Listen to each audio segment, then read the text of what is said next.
All right. If you like rants, get ready after I talk about this matchup. For the World Tag Team Championships, it's the New Day defending against the Judgment Day's Finn Balor and JD McDonough. The match started with Kingston offering Balor a piece of bread since he doesn't like carbs, but Balor pushed it away. The match starts, and immediately you see that the New Day are playing heels in this matchup, and the Judgment Day are weirdly the baby faces, but the crowd is actually behind them. The New Day isolate McDonough early on before the commercial break, throughout the commercial break as well. Balor eventually makes the hot tag, which he got a nice pop for. He ran wild on the New Day, hitting a bunch of his regular offense. He ran wild. He hits a sling blade. He went for a drop kick, but Kingston cut him off with a leaping double foot stomp. They tagged out, and McDonough hits Woods with an acai moonsault, but Woods got his boots up on a moonsault back in the ring. Balor made a blind tag and went for the coup de grace as JD was holding on to Woods, putting him in position for it, but Woods would escape and move out the way, so Balor hits the coup de grace on McDonough instead. Woods rolled up Balor for a near fall, and then New Day hit Balor with the Midnight Hour, but that only got a very close 2 count. Each team took turns cheating behind the referee's back, leading to Woods hitting Balor with the title belt from behind, but Balor was able to kick out of that as well.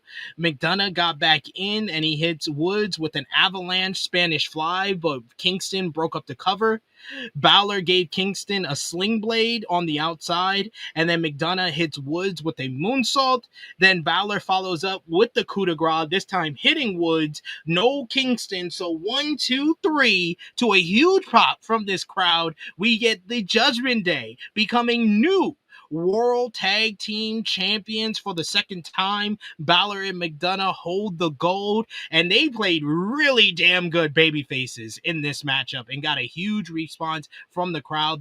The match started off with a quiet crowd, a relatively quiet Pittsburgh crowd, but they got into this matchup because it was a lot of fun, a lot of good action from all fronts. The crowd getting into the Judgment Day made this an interesting environment, an atmosphere for the bout. And then post-match, you get Balor and McDonough celebrating with Dom as the Judgment Day have singles gold. The male members celebrating here to a big pyro display. Match went 12 and a half minutes. It felt like a big win for the Judgment Day here. But here comes the rant. Before you start, because I want you to breathe and I want you to get it all out. Thank you. Go ahead. This was a fantastic match. Like, the match before SP makes you forget about all of that. This was a really good match. And I give the pivot props with New Day playing these very popular baby faces all of a sudden. But you can carry on. But I just want to say, before he rips everything about this, what I already know he's going to talk about, and mind you, we did not talk post-show. We did not talk pre-show. I know what he's about to rip to shreds. I agree with him already, and I don't even know what he's going to say. And I already agree with him. But I at least want to say the match was fantastic. You shall proceed, sir. Great match. Arguably one of the best matches on this show, which had a lot of good matches on the show. I'm kind of upset that Romeo called out 2 minutes before we went live. Because if you remember, Top Guy JJ, and this man has stayed on this hill, even though I knew he would die on it for the last couple of months because of how it was going. He's died 9 times already. He's died on many hills. This is true. If he was a cat, he would be done already.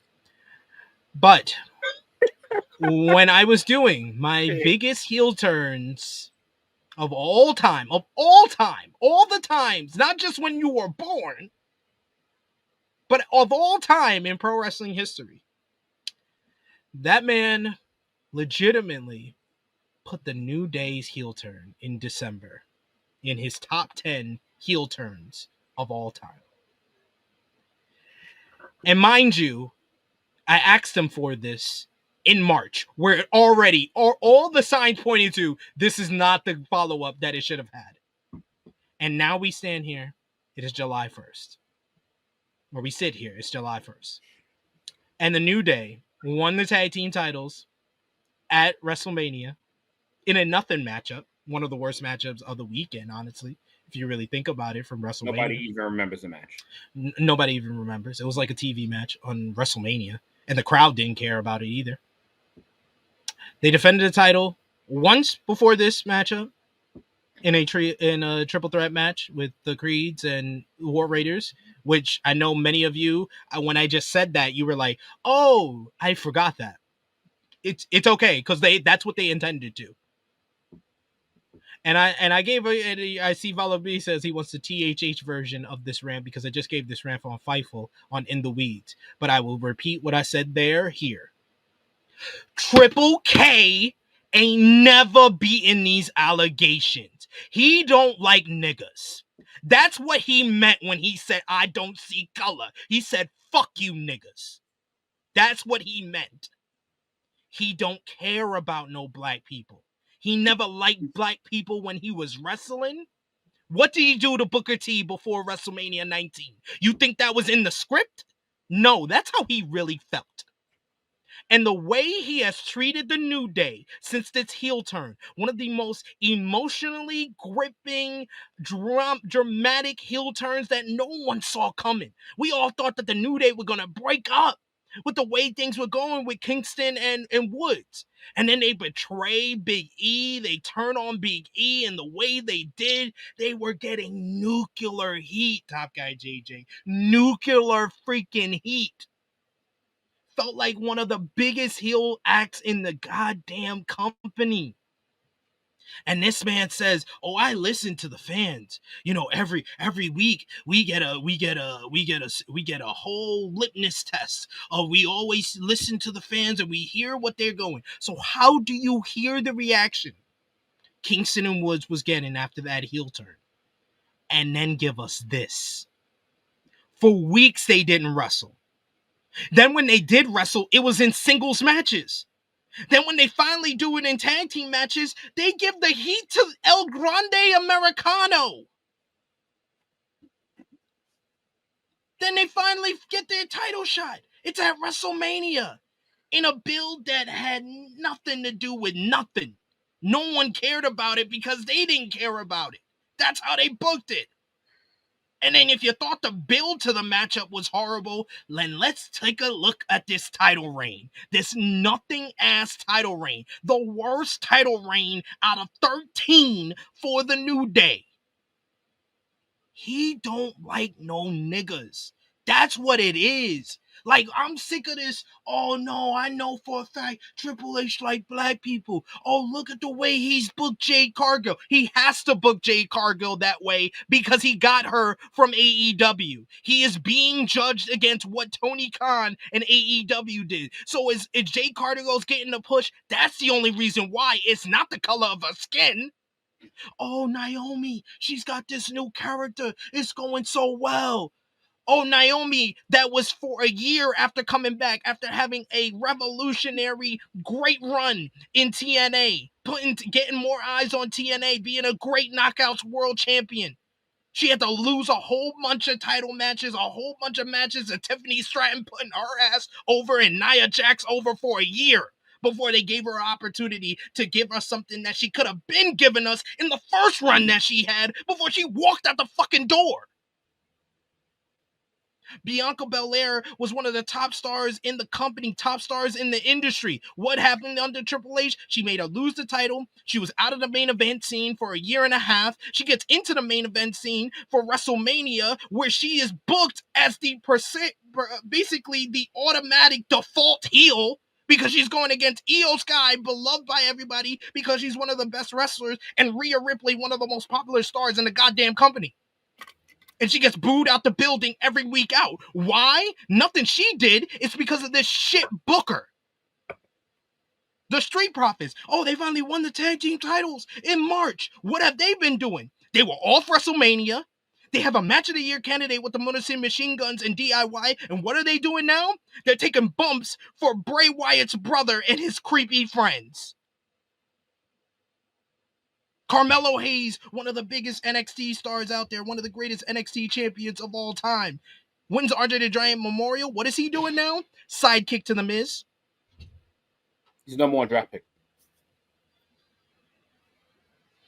Triple H don't like niggas. He ain't never beaten those allegations, and I hope I am a part of the jury when we finally want to persecute him for his war crimes because he is guilty. Guilty as a motherfucker, and this New Day booking malpractice of this year has been egregious, disgusting, and it's on purpose. It's not, oh, I was focused on other things and no. I'm sick of it. Triple H did it. That nigga did it. Put that nigga under the jail. You know, now that you've educated us very well on all of that, where's a lie? Where's a lie that this man just said? Tell me. Tell anyone. Where's a lie? Carmelo Hayes is the one that was the most eye-popping to me before last night. They propped him as the top prospect, made him the number 1 pick of the entire fucking brand. This man hasn't even sniffed singles gold in any capacity. He hasn't even looked like a contender for singles gold since being drafted. And mind you, this draft was a year ago. This has been for a year that this has happened. A year. Jade Cargill. This is only happening because they got to get ROI. They got to get return on their investment. This is all this is. If you know about business, this is all about return on investment. There is no outliers that says, oh, yeah, she has done that to get here. No, this is a business call to get return on their very expensive and lucrative investment to force you to thinking that this was the right move and they are doing right by her. Right. So it also took Naomi to get fired and to go and become Trinity and basically show the company again that they fucked up. That they fucked up again. Where are these things? What's in common with all of this? You have the Street Profits that all of a sudden became these heels. No one asked for that. No one asked for the Street Profits to change. All we asked for is y'all to make the Street Profits relevant. So y'all have to have y'all fingers on what they become relevant with and how they're relevant. Y'all literally took away what the fans loved about the Street Profits, which was their entrance. And y'all had to make it y'all own. What are we doing here? The New Day had the best crowd reaction after Dom's Heat in the last decade of the WWE. And it hasn't even really been close. And what do y'all do? Y'all don't get these niggas any in-ring work for 7 weeks. I'm going to say 7 weeks, no match. That's almost 2 months, bro.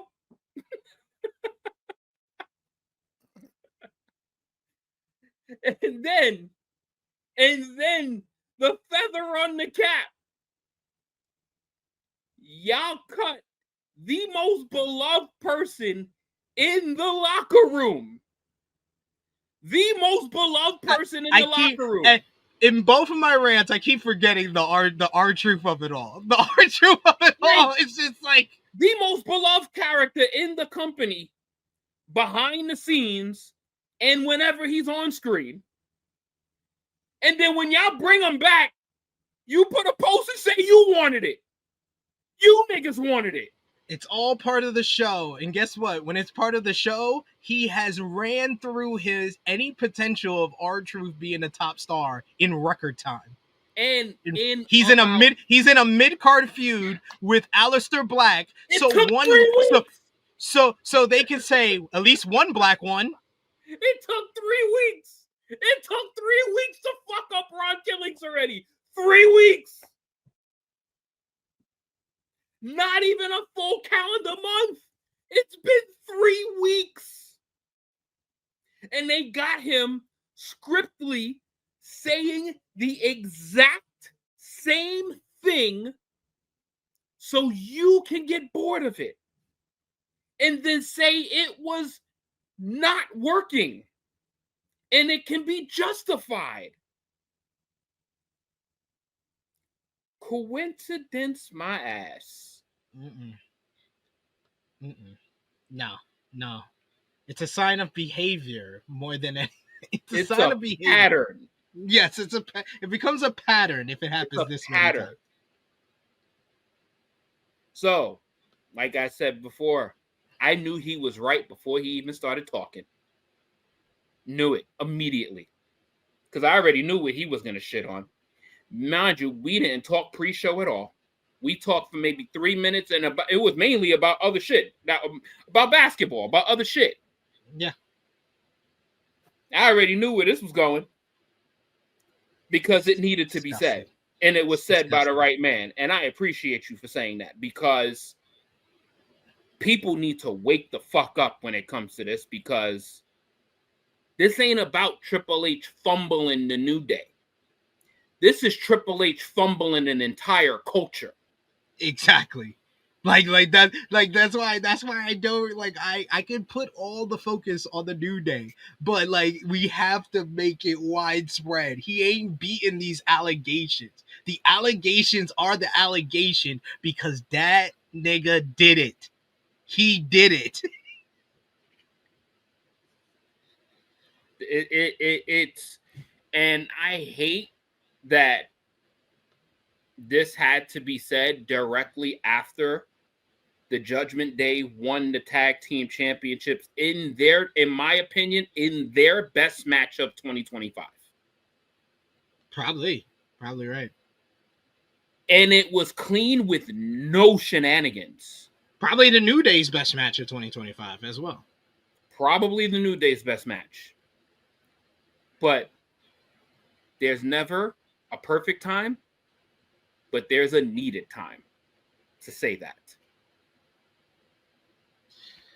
It's just very disappointing. It's very discouraging as someone that like, you know, we grew, like we were talking about earlier, growing up in the Attitude Era and, you know, seeing The Rock and the Nation of Domination. Like we cherish all those guys. Like The Godfather is a gimmick that would not have translated in like this time. It could only become popular during that time. But I appreciated everything that he did.